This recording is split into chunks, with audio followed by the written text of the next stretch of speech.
మాట్లాడదాం. కళ్యాణి గారు నమస్కారం అండి. కళ్యాణి గారు, జానీ మాస్టర్ ఉదంతంతో టాలీవుడ్లో మరోసారి లైంగిక వేధింపులు అనేది బయటకు వచ్చినట్టుగా తెలుస్తోంది. ఎలా స్పందిస్తారు జానీ మాస్టర్ ఉదంతంపై? జానీ మాస్టర్ అంటే యాక్చువల్గా ఆయన ఇలా అని ఎవరూ నమ్మలేని పరిస్థితి. ఎందుకంటే ఆయన చాలా పొలైట్గా బాగానే అందరికీ సహాయంగానే ఉంటారు అనేది బయట అందరి దగ్గర తెలిసిన విషయం.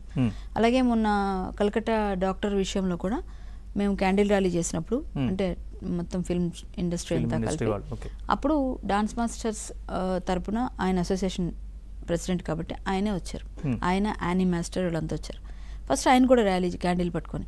బట్ ఈ రోజు ఆయనే ఇలాంటి ఆరోపణలు ఎదుర్కొంటుంటే ఒక పక్క బాధగా ఉన్న అమ్మాయి బాధిత ఎవరైతే బాధితురాలు ఎవరైతే ఉందో ఆ అమ్మాయి నిన్న మహిళా కమిషన్ కూడా వెళ్ళటం, ఆమె చెప్పిన విషయాలని విన్న తర్వాత ఖచ్చితంగా ఈయన శుద్ధపోసనైతే డిక్లేర్ చేయక్కర్లేదు, ఖచ్చితంగా ఏదో జరిగిందనే అర్థమవుతుంది. కాకపోతే ఇంతకాలం నుంచి వదిలేసి ఇప్పుడు ఈమె చేసిందంటే ఈ మధ్య కాలంలో వీళ్ళ మధ్య ఏమైనా జరిగిందా, గొడవలు కానీ చెప్తే ఏమన్నా వాగ్వాదం కానీ ఈ మధ్యలో ఈ 1 week 10 days లో? అకార్డింగ్ టు ఆమె కంప్లైంట్ ప్రకారం ఏంటంటే స్టార్టింగ్ నుంచి ఆయన పలుమార్లు అత్యాచారం చేశాడని, ఆ తర్వాత బయటకు వచ్చాక వేధింపులు ఎక్కువయ్యాక నేను బయటకు వచ్చాను, అయినా కానీ వేధింపులు ఆగలేదు, బెదిరింపులు అవన్నీ ఆవిడ కంప్లైంట్. నిన్న చెప్పిన ఉదంతం ఏంటంటే ఒక బాక్స్ ఇంటికి డెలివరీ అయ్యేదట. ఆ బాక్స్ లో ఒక రోజు ఒక లెటర్ కూడా ఉండేది.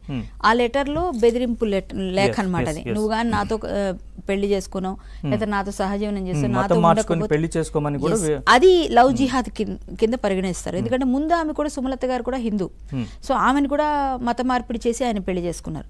సో ఇది మేము హిందూ యాక్టివిస్టులుగా మాట్లాడే మా భాషలో అయితే లవ్ జిహాద్ అంటాం.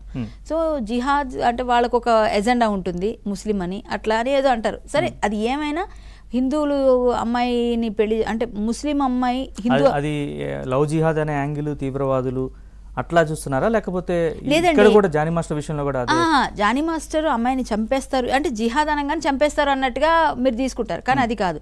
వాళ్ళకి ఒక ఎజెండా, అంటే హిందూ అమ్మాయిలు టార్గెట్గా. సో ఎవరైనా అందులో అతీతులు కారు, ఒక ఎవరైనా అందులో ఉన్న ఆ కమ్యూనిటీ వాళ్ళు ఫిక్స్ అయిపోతారు హిందూ అమ్మాయిని పెళ్లి చేసుకోవాలని. సో అది ఫిక్స్ అన్నది ముందు అమ్మాయిని చేసుకున్నప్పుడు తెలిసింది. ఈమె కలిసి ఈమెని ఫోర్స్ చేయడం అనేది రాంగ్. అది కానీ ప్రూవ్ అయితే చాలా గట్టిగా ఉంటాయండి. ఇంకొకటి ఏమిటంటే ఇప్పుడు ఈ అమ్మాయి బయటపడింది మెల్లగా అనుకుందాం, అయినప్పటికీ ఆమెను వేధించి కొట్టడం ఆమె చెప్పింది. నిన్న కొన్ని ఆడియో క్లిప్స్ కూడా శోభ గారికి అందించారు, మహిళా కమిషన్ కి శారద గారు, శోభ గారు, నేరళ శారద గారికి అందించారు. అవన్నీ ఉన్నాయి కాబట్టి మనం ఊరికే నిప్పు లేకుండా పొగరాదు. సో జానీ మాస్టర్ మంచివారని అందరూ అనుకున్నట్టే మేము అనుకున్నాం, మీరు అనుకున్నారు, అందరూ అనుకున్నాం. మంచి వాళ్ళే అవ్వచ్చు, కానీ ఒక అమ్మాయిని చూసి అట్రాక్ట్ అయిపోయి ఆయన మంచితనం అంతా పోయింది.